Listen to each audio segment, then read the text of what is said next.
If you've ever wondered what top dead center on the compression stroke means, I'm going to show you how to find it without a diagram.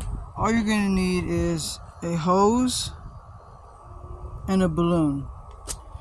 So I know that this is my cylinder number 1 on this motor.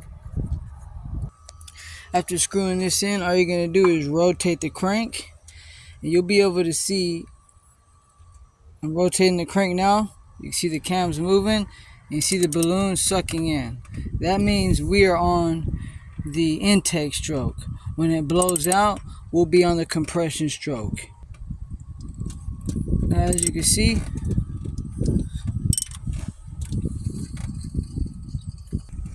now as I rotate, see the balloon blows out. That means we are on the compression stroke.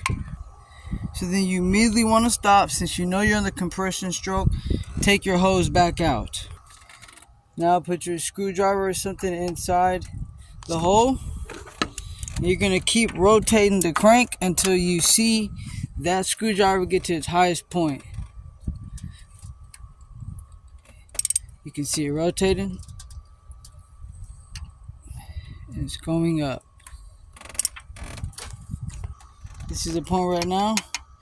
Once you see this going back down, you know that you're going too far and you want to go back. So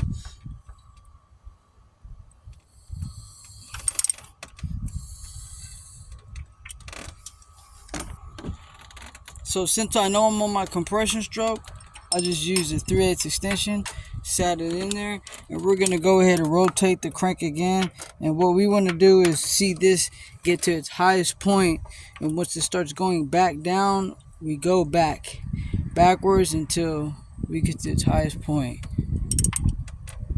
See, now it's going back down. That means we're going back to the intake stroke, so we need to back it up till we get to its highest point, and that will be top dead center on the compression stroke using a balloon and a hose.